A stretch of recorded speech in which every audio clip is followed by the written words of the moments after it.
It's easy to focus on how others make you feel, but have you ever asked them, how do I make them feel? Start by paying attention to your own thoughts. He makes me so mad. She always makes me laugh. I can't believe she's making me wait again. He actually makes me feel like I can learn this math stuff. It's easy to forget that we have the power to affect how the people around us feel. When you invite a new kid to join you for lunch, you make them feel included. When you thank a teacher for helping you with a tough writing assignment, you make them feel appreciated. When you offer to play with your little sister, you make her feel valuable to you. And when you help your mom fold and put away the laundry, you make her feel loved. Treating others with kindness isn't always easy, especially if you're not in a great mood yourself. But when you follow Jesus, God's Spirit comes to be with you. The more time you spend with God, the more kindness begins to grow. As you take time to show others they are valuable, they can see God at work in you. That's why kindness is an amazing way to worship God with your life. Because worship is about more than just singing loud, it's all about living loud.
Hey, welcome to Story Lab. This week we're talking about kindness while we take a look at someone who brought light wherever he went.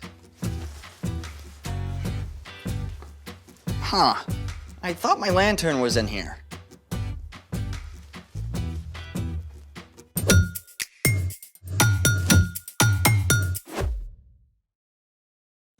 Hey, I'm Carter. And I'm Zeke. We're talking about kindness. Which is showing others they are valuable by how you treat them.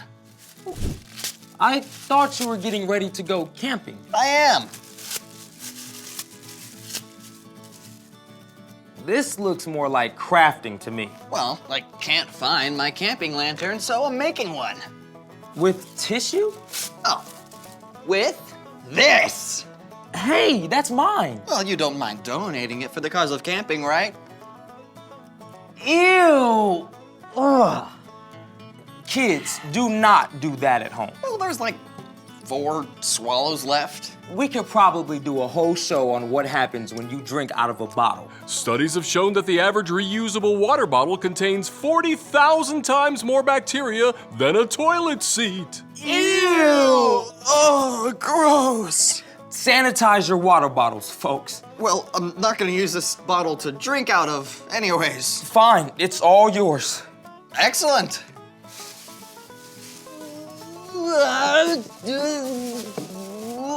Ta-da!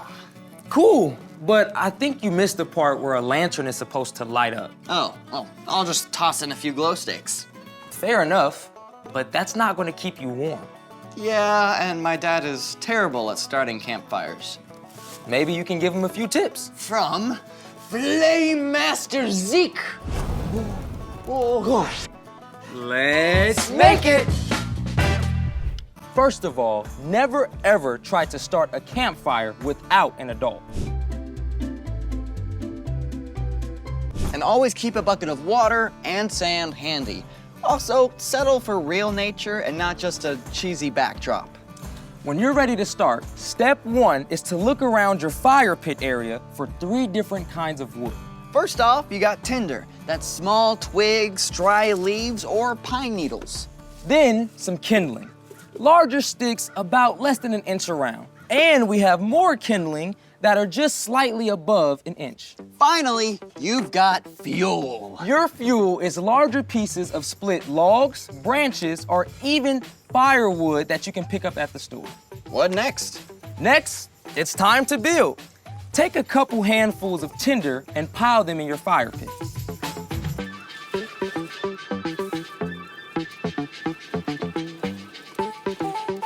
Right there. Then add some kindling and build a little tent over your tinder. Might want some more. Just pile it on top. Yep.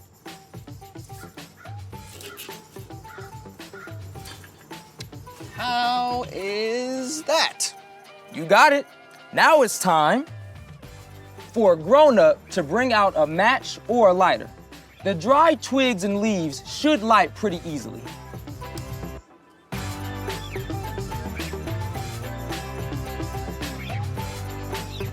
All right.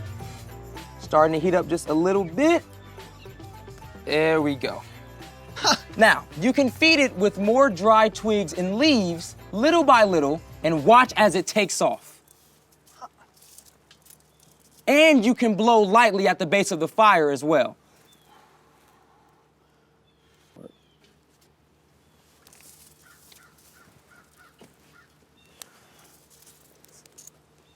All right.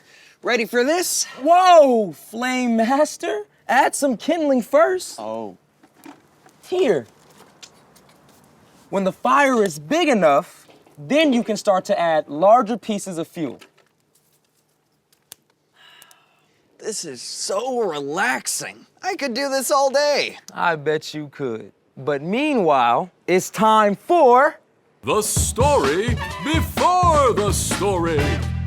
Today, we're in the book of Matthew. Matthew is one of the 4 books called the Gospels. These books tell stories from the life of Jesus. Matthew was written down by one of Jesus' followers, a tax collector whose life was turned upside down by his friendship with Jesus.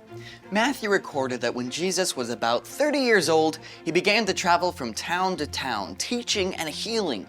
Everywhere Jesus went, big crowds gathered. Some people were desperate to be made well. Others came to hear his teaching. Jesus didn't turn anyone away, even people who were considered outcasts, which is where our story starts. Take it away. Hey everyone, I'm Brian. And hey, I've got a question for you. Have you ever wondered what God looks like? I mean, God is so incredibly awesome and amazing and glorious that people can't look directly at God. I mean, when Moses spent time with God on Mount Sinai, Moses' face shone so brightly afterward that he had to cover it. But God wants to be known. God wants to be in a close relationship with us, like a good friend. And that's the reason God sent Jesus. The Apostle Paul wrote that Jesus is the exact likeness of God. Jesus is God's Son. So when we look at the things Jesus said and did, we can know that this is what God is like. Jesus showed us what it means to love others like God does. And one of the most important ways that we can show love is through kindness. Now, it's easy to think of kindness as just, being nice, and that's part of it. But Jesus showed us that true kindness goes much deeper. Let's take a look at 3 different times Jesus showed kindness. One day, after Jesus finished teaching, a man with a skin disease threw himself on the ground at Jesus' feet. At that time, if you had a skin disease, there was no easy cure, so you had to stay away from everyone, even your own family. No one wanted to come anywhere near you, much less, actually touch you. The crowd around Jesus would have been horrified. Ew, get away. But the sick man was so desperate, he didn't care about the rules. Lord, if you're willing to make me well, you can do it. Instead of backing away, Jesus did the unthinkable. He reached out his hand and touched the man. I am willing to do it. Be clean. At once, the man was made well. His skin became completely clean and healthy. Through the kindness of Jesus, the man could now return to his family and friends. In fact, Jesus often spent time with those who were overlooked or considered unimportant, like children. Let's take a look at another time that Jesus showed kindness. Now, at this time, people didn't think kids had much value. So when some families brought their kids to see Jesus, his followers stepped in to stop it. You can't bother Jesus with a bunch of snotty-nosed kids. Yeah, Jesus is way too busy with important stuff. Jesus didn't see it that way at all. He stepped in to flip the situation upside down. Let the little children come to me. Don't keep them away. The kingdom of heaven belongs to people like them. Jesus didn't care what other people thought. He welcomed those kids, laying his hands on them and blessing them. He showed everyone around him how valuable children truly are. Finally, let's look at a third time that Jesus spent time with some unexpected people. Now, remember how Jesus invited Matthew, who was a tax collector, to follow him? Tax collectors were considered to be traitors to the Jewish people. But when Matthew invited Jesus to dinner, Jesus didn't hesitate to come. He spent time hanging out at a meal with tax collectors and other people who were looked down on for their wrong choices. Of course, the religious leaders were shocked. They demanded of Jesus' followers, "Why does your teacher eat with tax collectors and sinners?" Jesus heard what they were saying. Those who are healthy don't need a doctor. Sick people do. I've not come to get those who think they are right with God to follow me. I've come to get sinners to follow me. Jesus didn't just spend his time hanging out with people who were important or had it all together. He gave his attention and help to those who were outcast and overlooked. And we can show the kindness of God when we do the same. The end. I love that since Jesus is God's Son, he gives us this perfect picture of what God is like. Yeah, he's not just a king, but a friend. You know, I bet when Jesus was growing up, he always looked for the kid who needed a friend. Jesus showed incredible kindness to us all by giving up his life so we can be restored to relationship with God. The ultimate act of kindness. So, what's our part in the story? Well, it's easy to be kind to somebody when you might get something out of it, like an invite to a popular kid's birthday party or maybe help with your homework. But Jesus was kind to everyone, especially the people who seem to have the least to offer. So just like Jesus, we can keep our eyes open for people who are often overlooked. Yeah, like that quiet kid in your class who usually sits alone. Or the kid who was always picked last for PE. You can say hi and offer words of encouragement. Let them know that you see them.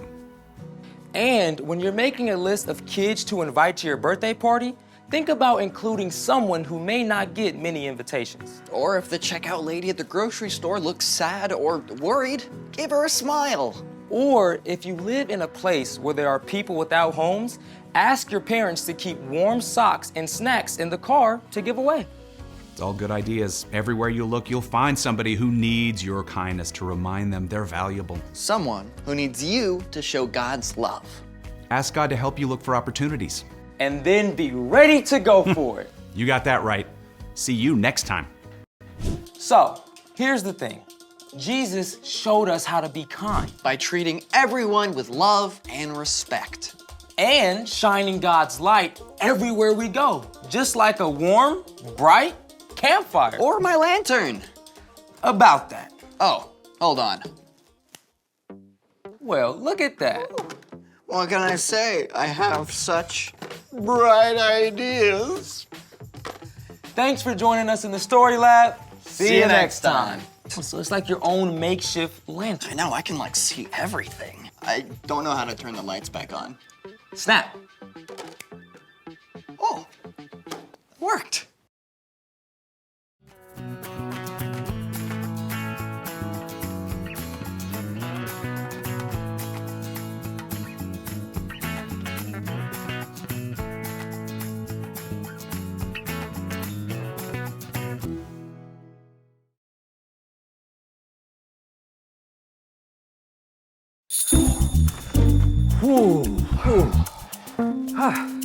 Woo-wee.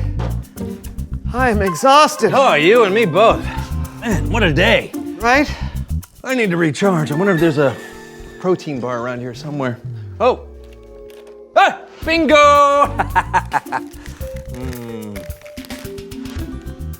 Oh, wow. You got another one of those? No. Get your own. Oh, I was just asking. I'm just telling. Or do I need to spell it out? G-E-T, get, Y-O. Okay, I'll get my own. Good. I don't know where to... Then you can quit being Mr. Mooch, man. I am not being... Look, what has gotten into you? Nothing. Can I just eat my bar without hearing you yamming McYam-Yam? What kind of bar is that? A fan's one.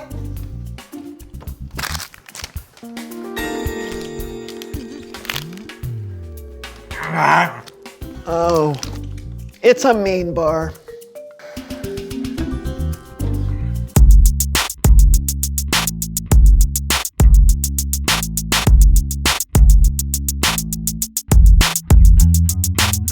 I'm John. I'm Brandon, And welcome to the So-and-So Show! You're probably wondering why we're inside this tent. Well, if there's one thing that John and I like to practice, it's... Gargling the alphabet. Yeah, but we also try to practice kindness. We're actually practicing right now by playing a game we call Intense. Who's this third person? You see, John and I have been inside this tent for over 12 hours. Yeah, and so far it hasn't been bad at all. That's right. Well, except for... Pass me another can of beans, please. Sure. Yeah. Yep. I think I'll have another can, too. All right. This was a good idea. Yeah.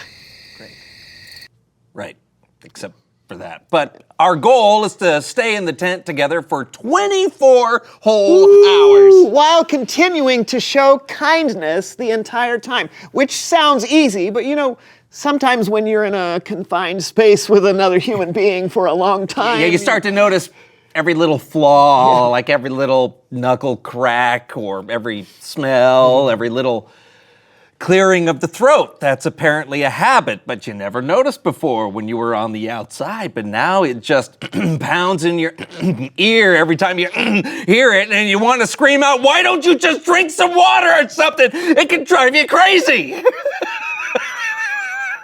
Well, it's a good thing that's not happening to us. Oh, yeah? Good thing. Kindness. But it's more than just hanging out in a tent for a whole day. We wanted to challenge ourselves by competing in games that can sometimes get pretty intense, which means the only way to make it the whole time is by being kind. And the next game is Hot Dog Bun Slap!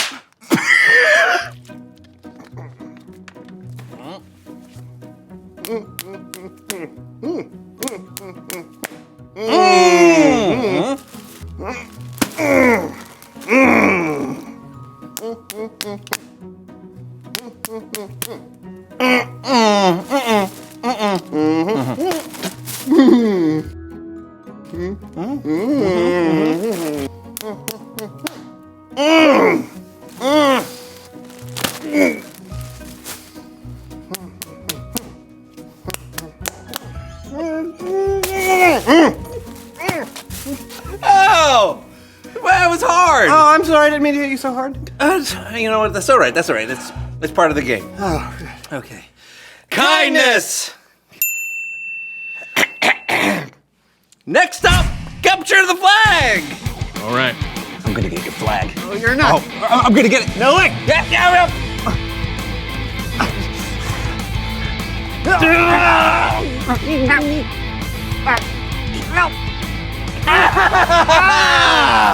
Yeah! Ah, man. Told you I'd get it. You did, but I tagged you. Yeah, but that doesn't count. Intent version. Oh, good strategy then. You're a really good cheater. What was that? Nothing. Kindness. Kindness. Now, how about a little pickleball? Oh, nice shot. Nice shot. Thank You go ahead. Oh, okay. Oh, hey. Oh, a little aggressive. Oh. Yeah, you don't have to hit it that Oh, way. I'm sorry. Yeah. Sorry. Whoops. All right. Man, I think that was in, right? Oh, look at that. Good comeback. You can't get me. How about that? Why are you hitting it about so? that? How about this? Huh? Come on! No. It's too hard, No, right? it's not. No, yes, it's not. It is. You're hitting it too No, hard. that's the name of the game. No, it is not. The game Come is on, pickleball. yeah, it is. Look. Ow! Look at that. Ow, Look at that. No, where is it? Oh, whoops. No, this is not frog ball. All right. We need to take a little break. Yeah, I agree. It's Bible story time.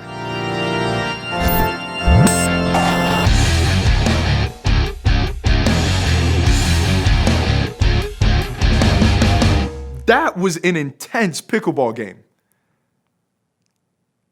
No worries, it happens. Did you know that last year there were over 19,000 pickleball injuries? What? Oh yeah, people get crazy. I actually think you guys were handling the competitiveness pretty well. You do? Yep, until the end there. But I love that you guys are practicing being kind. That's actually what today's Bible story is all about. Then take it away. Yeah, take it away. Okay, quick setup / recap. Today's Bible story is actually 3 separate stories all about Jesus and how he showed kindness. You could say these are some of Jesus's greatest hits. Whoa there. Hold your horses. It is clearly stated in our contract, if you say Bible story, recap, and greatest hits all in the same paragraph, then you are obliged to have me, Melv Solomon, and my brother-in-law Greg on the show. It's down there in the addendums, right next to having chicken salad in the dressing room. I like tuna salad. Enough chit-chat, Greg. Tickle those ivories. Glad you came. Glad you're here. I know it's getting late, but never fear. We'll give a blow-by-blow of the Bible story on the Melv Solomon Story Recap.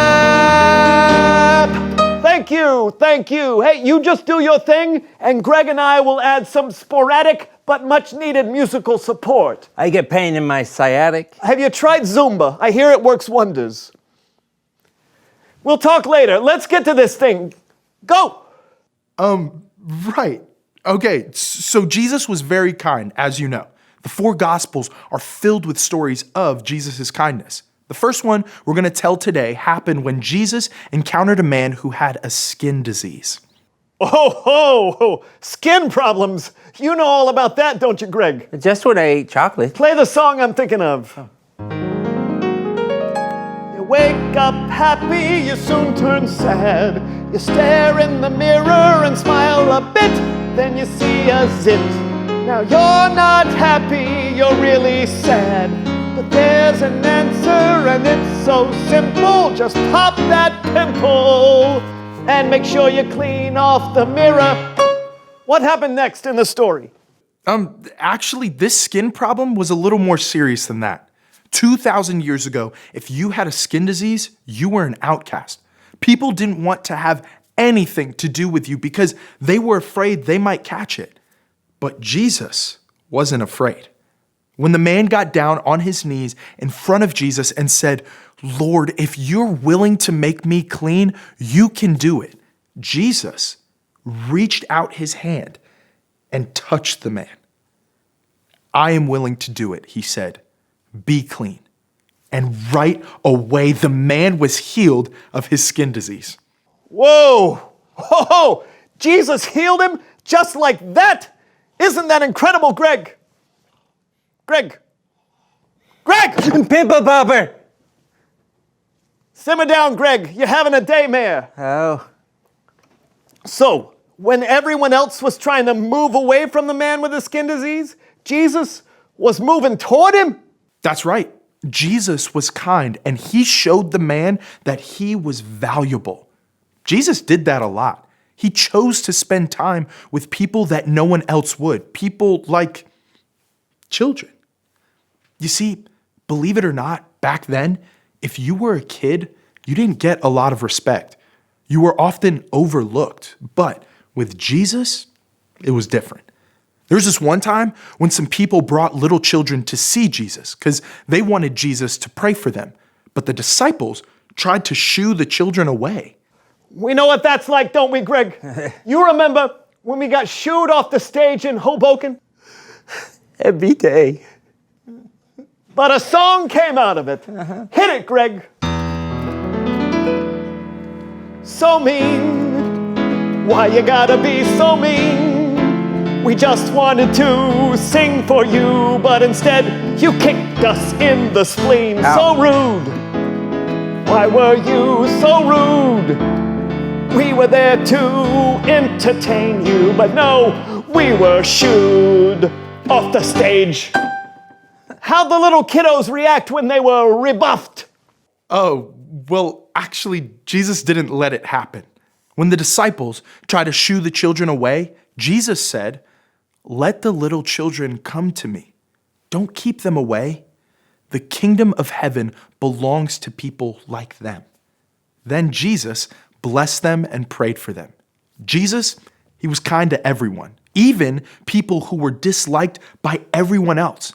There was this guy named Matthew. He was a tax collector. And back in those days, tax collectors were disliked because they were known for cheating people out of their money. But Jesus actually chose Matthew to be one of his closest disciples. And later that day, Jesus had dinner at Matthew's house with the other tax collectors. He did that even though everyone else despised them. Well, you know what song that reminds me of, don't you, Greg? The one about the turnip! That's the one. Hit it. I've been looking everywhere for something exactly like you. I don't care what the others say, that you're bitter and just won't do. I know you've been thrown away, discarded and torn up, but you're exactly what I'm looking for. Because you're a turnip. Beautiful, Greg. A little flat, but beautiful. Thank you. So, how'd everybody else feel after they saw Jesus hanging with the tax collectors? Actually, the religious leaders at the time didn't like it at all. When they saw Jesus having dinner, they asked his disciples, "Why does your teacher eat with tax collectors and sinners?" Jesus heard this and replied, "Those who are healthy don't need a doctor. Sick people do. I have not come to get those who think they are right with God to follow me. I have come to get sinners to follow me." So, in case you missed it, Jesus was kind to people who were sick and needed help. He was kind to people who were often overlooked and forgotten, and Jesus was kind to people no one else was kind to. Basically, Jesus showed us how to be kind. And when we follow his example, we can help share God's love with the people around us. Wow. You know, I think that calls for one last song to wrap things up in a bow. What say you, Greg? Yeah. Play the tune. There are people in your life filled with worry and strife. There are people who need a hand. There are people who are praying you would notice how their day's been when it hasn't turned out how they planned. So be kind to those people when you meet them every day. Just like Jesus showed us, kindness goes a long way. Wow, that was lovely. Thank you guys so much. Anytime. You are welcome. So, what'd you think, fellas? Jesus gave us perfect examples of how we should treat others. Yeah, and he didn't just do it for a day. He did it over and over. He showed us how to be kind. I think we needed that encouragement. No problem. Until next time, see ya.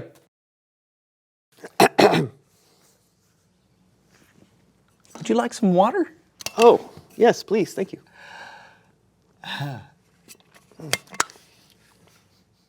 Reveal the question! What does kindness look like? Yeah, it could be standing up for someone who's being picked on. Or inviting someone new over to play video games. Yeah, it could be a helping hand. Or just a perfectly timed smile. Kindness is something you need to keep practicing. And speaking of, we still got 11 hours left. Do you think we can make it? We're gonna give it our best shot. Yeah, we are. Kindness. We'll see you next week for a brand new show. Yes, we will. Yes, we will. Yeah. Kindness.